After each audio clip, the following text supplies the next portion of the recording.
Hey everyone, welcome back or welcome to my channel. This week's video, I'm going to be teaching you how to make your own nonogram puzzles. So a nonogram is a type of picture logic puzzle where you essentially have a grid that I'm drawing out here, and then there's some numbers along the left and top sides of the puzzle, and those numbers denote which squares are to be filled in, and eventually you end up with a picture. So I am going to teach you how you can create your own that you can give to other people, and maybe I'll even include some little tips and tricks on how to solve them, because of course it's a logic puzzle. There is definitely some tricks to solve. There's lots of them online. I just Googled to make sure that I didn't accidentally say something wrong about these puzzles, and there's tons of things online about how to solve them and being efficient that way and all sorts of stuff like that. So this first puzzle that I'm drawing out is just a cactus, and then later I will draw out a Minecraft fish. So we'll see those. But what I'm gonna put up on the screen right now is actually a little screen recording of an app that I use on my phone to play nonograms, and this is not sponsored. If they would like to sponsor me, that would be fantastic. But anyways, so here is the app that I use. So you can see this is kind of like the home screen. There's a whole bunch of different kinds of puzzles you can play here. And then there's a daily puzzle. I've done all of the daily puzzles literally every single month until 2019. So kind of obsessed. I've also done these little challenges. I don't have time for the challenges anymore, but there you can see all my daily challenges. These are the easy puzzles I've completed, medium, hard, and expert. They keep going. I just scrolled through a couple of them because I like to do these sometimes in my sleep. So this is kind of how you would solve a nonogram puzzle. This is what's considered medium on the app. So it's a 10 by 10 square.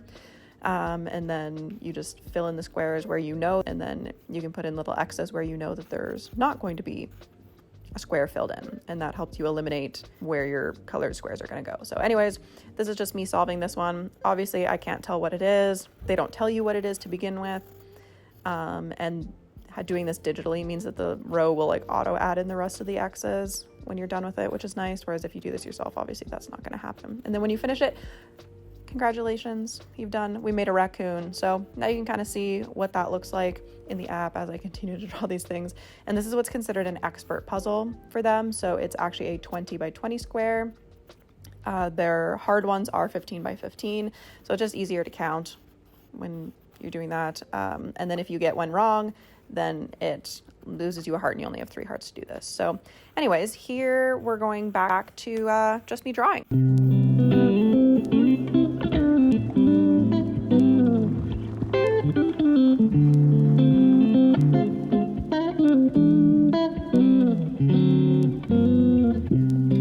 So let's start with our very first puzzle over here. I tried to do a second cactus down here, but I didn't really like it, so we'll stick with this one. This one is based off of the cactus from the Google Chrome No Internet Dinosaur jumping game. So the way that you would make the numbers for this is you see how many pixels there are and how many consecutive there are in a row and how many groups of pixels. So in this case, I will start with our rows going across here. So for our first row at the top, there's only 2 pixels filled in, so you'd put a number 2 there. For our second row, there's 1 pixel here and then a group of 4. So you'd write 1 and then 4. And there is a little space in between them, so you know it's not 14. It's 1 and 4. So that signifies that in the first group of pixels, there's 1 pixel, and then in the second group, there's 4 pixels in a row.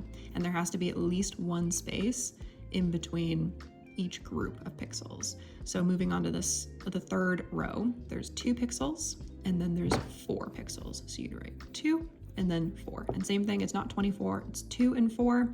This obviously looks a little bit cleaner when you're doing it digitally because you're able to fix the spacing and stuff like that, and you have perfectly even rows and columns.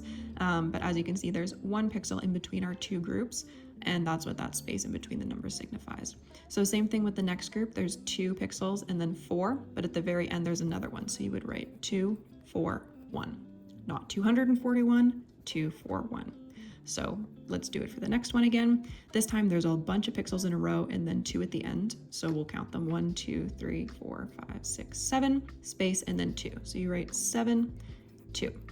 This one you can tell is 6 and then 2 because there's 2 spaces left over. So we'll write 6, 2. This one is all in one group and there's 3 missing, and this is a 10 by 10 square, so you know that there's 7. The next row, you know there's 6, and then 4 and 4. And we'll do the same thing going all the way across the top. So in the first column, there's 4. Same with the second column. In the third one, there's only 2, so we'll put that there. Hello, Mr. Smudge. I don't know if you can see his little paws.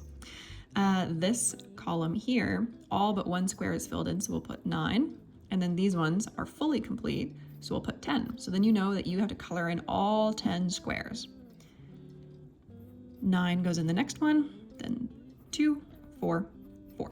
So because this is a 10 by 10 puzzle, it's relatively simple. The art is simpler and the puzzle is easier to solve.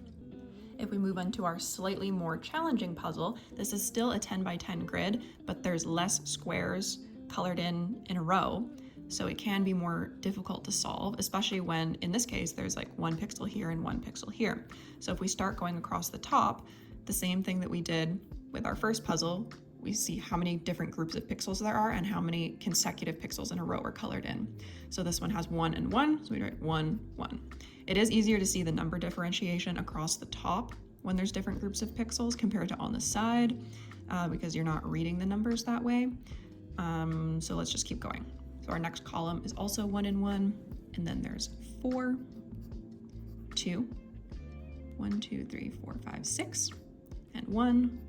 And if you forget, you can always just count. I do a lot of counting when I fill out these puzzles.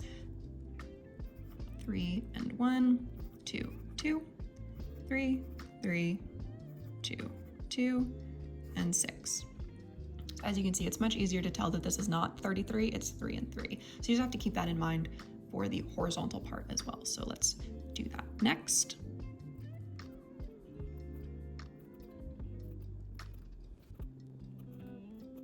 All right, and that's our second puzzle filled out. I did jump the gun and do this in a backwards order, so let's flip back to our 17 by 17 square. So you can do this with squares of any size. It doesn't have to be a perfectly even or odd number. It just is easiest to count when you go up by 10, 15, 20, etc.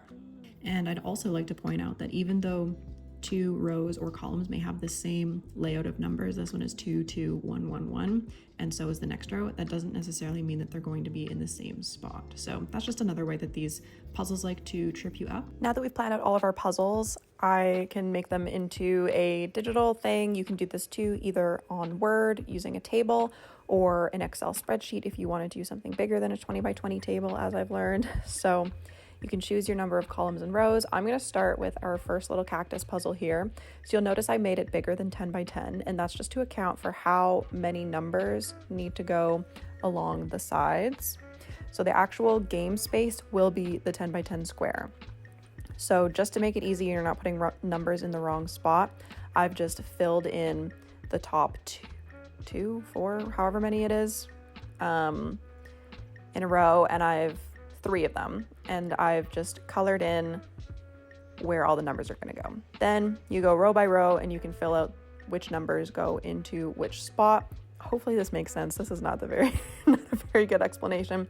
And eventually you will end up with all numbers all the way down the left side and the top of the puzzle. And then you're pretty much ready to solve at that point. So let's keep going for the other puzzles that we have here. So you can either fill these out digitally by manually filling in each square using the color fill tool, or you could print these off and fill them out on paper. So I'm going to fly through how to fill it out digitally, or just filling it out digitally so that you can see what it looks like, and then I will walk you through how to solve it on a paper copy. All right, so now I'm going to teach you kind of how I would solve a nonogram. So this is the same puzzle that we've been doing this whole time, and let's start the way that I mentioned. Oh, hello, Smudge. Are you going to help the puzzle? No? Okay, well, that makes this a little more challenging. Come on. You can lay over there. All right, so, oh my goodness. First things first, you're gonna see if there are any rows or columns that have the same number listed as the number of squares. So in this case, we have 2 number 10s, so that means the entire row needs to be filled out. So we're going to fill those out first. I'm just gonna color in all of these squares. Doesn't really have to be pretty. They just need to be colored in.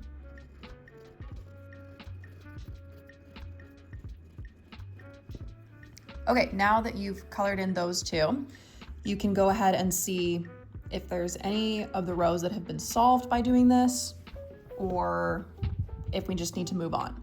So because we've designed this puzzle ourselves, we know that here is a number 2. We've already colored in our 2 squares, so then we can put X's in every other box in this row because we've already colored in our 2 squares and we're good to go. Now, let's move on to the number 9 beside each of the rows, the columns of 10.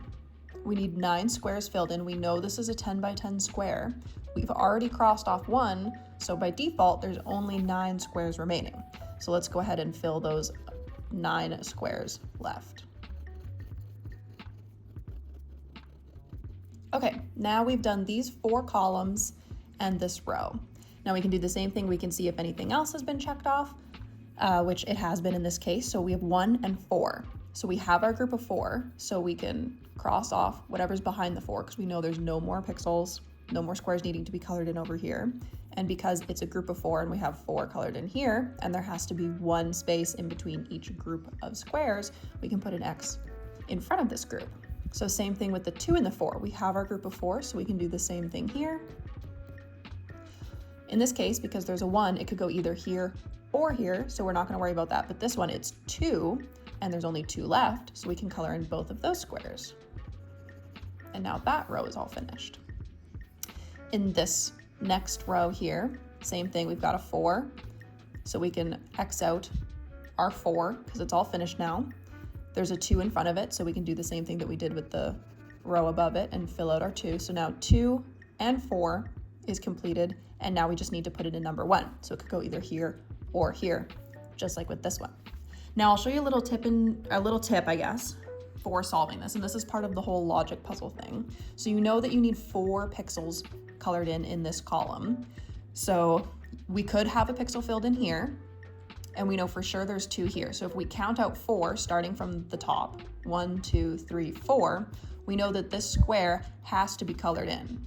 So we can color that in right now, because if we were to put a pixel here, all 4 of those would be colored in. Now, if we start from the bottom and count 4, 1, 2, 3, 4, we already have 3 colored in here, so we know that we can't put pixels down in here. And the way that we know that is because if we pretend we're not coloring this square, and let's say that's an X there, and we start from our next closest square, which is this one here, and we count 4, 1, 2, 3, 4, this is as far as we'd be able to go coloring in pixels. So every other pixel beneath that, we cannot fill in, otherwise it won't meet the requirements of there being 4 pixels in a row. So let's X off those squares right now. And now we know that we can either fill in 1 here or 1 here, but both of them cannot be filled in at the same time, otherwise we won't have 4. So let's do the same thing for the next row over. We'll color in our 1 extra square and then X off these ones here. Now we can continue filling in X's in these bottom rows because there's 4, 4, and we need a 4 and a 4. And if we move up a row, 6. So let's do the same thing we did with these 2 columns. We start here, pretend we're filling this one in. So 1, 2, 3, 4, 5, 6. This one has to be filled in, so we'll color that in, and we'll do the same thing here. 1, 2, 3, 4, 5, 6. That would be too many. So we know that we have to start here. 1, 2, 3, 4, 5, 6. And this one has to be an X. So now by default, we've X'd off enough squares here that there's only 4 remaining, and we need 4 in this column. So we can go ahead and fill those in. And now we've completed this row, 2, 4, 1, because we've added our number 1. So we can X that off. And then we've done the same thing here. There's only 4 blank spaces remaining, so we can fill those 4 in as well. Now let's see if we've met the requirements for any of the other rows. So we have 1, 2, 3, 4, 5, 6. We can finish off our X here. And then of 7, we know it has to be one group of 7. So far we have 6 colored in, and there's one space, so we can fill that one in. X that off when we're done that one. This this column only needs 2, so we can put an X in both of those because we've already filled out 2 here. 7 and 2 with 1 space makes 10. So that's another one of those that you can fill out right off the bat because you know how many need to be colored in. There's only one combination. So we'll color in that leftover square there, and now that one's done. Now with 6 and 2, we have our 2, we have our space, and we have 4 out of our 6 colored in. So let's color in the next 2. So that makes 6 right there. And because we know we're not adding any more, we can put the X right there. So what this has done is now we can fill in this square here. And because it's just 1, we put an X here, and that's the entire puzzle completed. So that's kind of how you solve this one. So now let's move on to a slightly more challenging one. All right, if you remember what pattern this is, then try to forget it, and we'll solve this as if we're just looking at this blank square the way that it is now. And if you can't do that, then you just want to learn some tips and tricks for solving these, then stick around and we'll keep going. So in this case, this is the same size puzzle. It's 10 by 10. We have no rows or columns that have a 10 in them, so we can't fill out anything all at once. So right now is a great time for us to do that whole counting thing where we start from one side and go to the other. So let's start in the very last column here with 6. So we start at the top and we count down 6. 1, 2, 3, 4, 5, 6. I'm just gonna put a little dot there just so that I remember. Now let's do the same thing, but from the other side. 1, 2, 3, 4, 5, 6. So now we know coming this way, we end up here, and coming this way, we end up here. So because these two squares overlap, regardless of what direction you're coming, we know for a fact that these two squares have to be filled in. So it doesn't matter if we have this one X'd off and we start here, or we have these 3 X'd off and we start going this way. No matter what scenario we're filling in 6 squares, these two will always be colored in. And that is true for a row that has 6, or a row or a column that has 6 in it in a 10 by 10 square. You're always gonna have the middle 2 colored in. So remembering rules like that is really important when the puzzles start getting bigger and bigger. So let's do the same thing with this other column that has a 6 in it. Now this one has a 1 in it, so I will show you how we're gonna count that one out. So let's pretend that this is, first square is gonna be our number 1. So you'd know 1, and then you have to leave a space, so space. So now we've filled up our first 2, right? So 1 space, and then we start counting 6. 1, 2, 3, 4, 5, 6. So we end up all the way down here. And now if we remember from this column over here, if we count 6 up from the bottom, we're gonna end up here. So all 4 of these squares overlap if we start at the very top. So we can go ahead and color in those 4 squares right away. Because even if the 1 is here and this is a space, all those squares are gonna get colored in. Or if the 1 is up here and the space, all those squares are gonna be colored in. So it's the same idea as this, only now we've added an extra little pixel with a space in between the 2 groups. So where we're coloring in is different, but there's also more squares. So we can do the same thing with this one. You can either count it out yourself, or if you remember how many pixels, you can just go ahead and fill them in. I like to count because I don't trust my brain sometimes, so we'll count this one out as well. 1 space, 1, 2, 3, 4, 5, 6. And we know we have to color in this one, and then 1, 2, 3, 4, 5, 6. We're gonna color in this one, and these pixels in between. Now this isn't the only 1 and 6, there's another one down here. And because these are in the same row, we know that these 4 pixels are gonna have to be colored in as well. So now you're left with a shape that looks like this. Now adding this 1 pixel here does not change the 1 and 6 because we don't know for sure that this is the 1 pixel that needs to be by itself. So we're gonna leave that column alone and we'll move on to something else now. None of the rest of the columns, if you counted from one side or the other, will have any overlapping squares. Because if you count 4, you end up here, and then if you count 4 from the bottom, you end up here. So because there's no overlapping, we're not gonna color any in. And same thing when you get smaller and smaller numbers. We're moving on here to this row that's 2 and 2. So we have 2 groups separated already. So we know for sure where our 2 groups are gonna go, but we don't know what second square is gonna be filled in to make it a group of 2. We do know though that we can't fill in this square up here, because if we were to fill in the other one, then it would become a group of 3. So we can't put one here, so we know for sure that one's going to be blocked off. And in the same direction, you could have the square filled in here, but you know it's not going to be here, so we can put an X here. So you're always going to leave the number of squares available on either side that are going to total the total number of squares filled in. That probably doesn't make any sense now that I think about it, but it's the same idea for this whole column of 6 here. You're doing the same thing, but 2 is a much smaller number, so you could fill in this one and this one in B2, or this one and this one in B2. But you can't fill in all of them. We just don't know which one we're going to fill in, so that's why we're giving ourselves that space. So the same thing for this one is also going to be 2, so you have to leave 1 square on either side, and we'll X off those 2. Now we could do the same thing with the 3 and 3. The only issue with this one is that if we counted 1, 2, 3, and then 1, 2, 3, they butt against each other, so we can't put an X in between them, because we could be filling in this square, have this space, and then keep going. So that makes that one a little bit more challenging. So let's move to the column on the left of it here. We know that there's a 3 and a 1, and we already have our 2 groups. So we've got enough space to mark out our group of 3 at the top here. So like our 2, we've set out enough that either direction we can do the full 3. And then our second group is a 1, so we can just keep Xing that off like that. And as you fill out more X's, you may or may not be able to add in more squares or X off other squares as we keep going along. In this case, we have 3 and 1, so we have our 2 groups already. We know this is going to be the 1, so we can add those X's in here.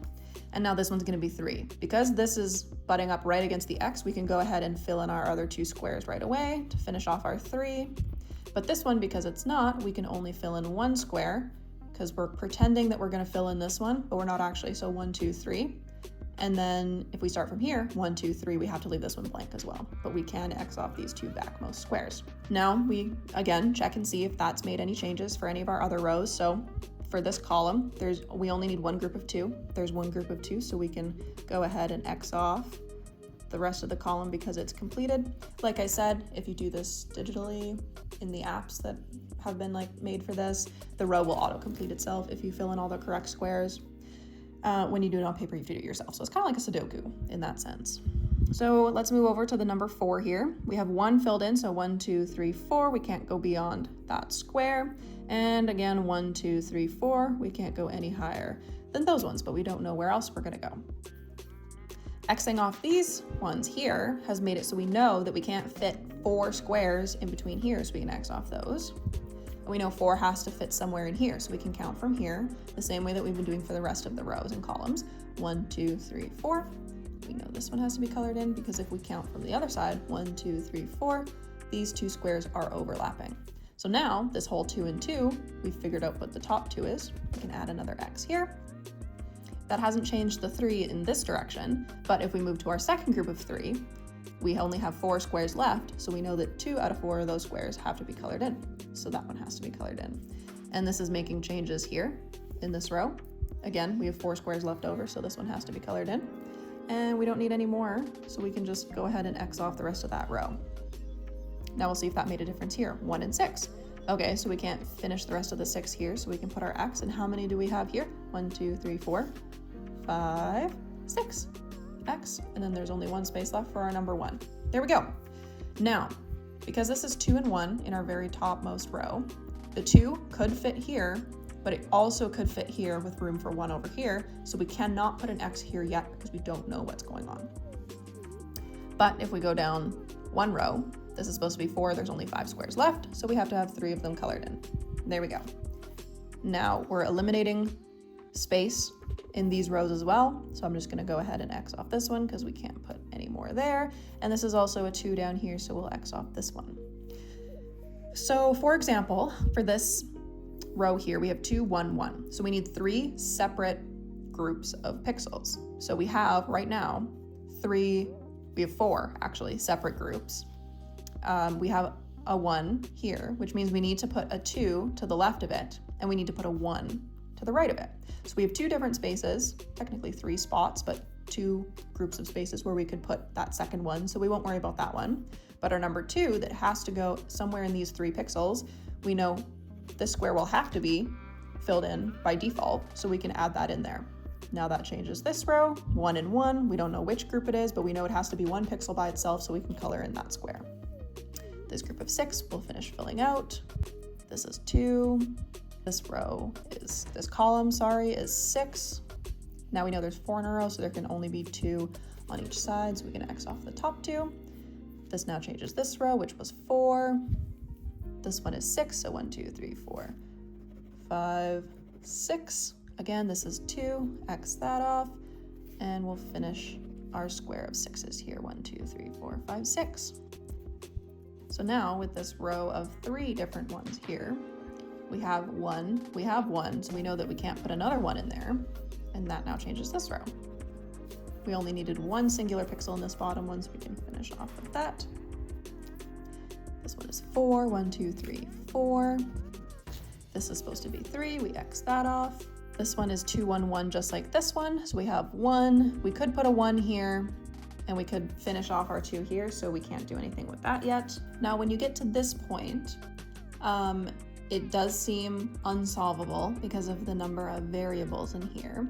But what you can do is you can sort of look at the picture, and if you can kind of guess what it's supposed to be, you might be able to fill in some. So at this point, if you have a printed copy like this, I would switch over to pencil, because just like Sudoku, you can fill in numbers where you think they need to go, and then if it's not right, you can erase them later. I know what this design looks like, so I'm not going to do that, but if I were you, I would switch to pencil at this point, because you don't actually know where we're going to be filling in stuff. So in this case, this looks like a box. So we can guess that this one here and this one here are going to be X'd off. So that would make this box here where we're going to fill in our number 1. Now we needed 2 groups of 1, 1 and 1, so we can fill that out. It helps when puzzles are symmetrical as well. That's another little part of our logic puzzle, because then you know that you have to do the same thing on both sides. This is not symmetrical, so that doesn't apply in this situation. Now this does change our top row here. You cannot fit a number 2 here anymore. So our first group is going to become the 2. And then we only have 1 space left for our number 1. Now we have our first 3 and our first 3. Now there could be like 2 different solutions for this. This is looking like a fish, so we know it's probably not going to have things a little bit offside, but if they did end up being a little off center, that's totally fine. So let's say we were to fill in this square as our number 4. That would leave this one to be an X.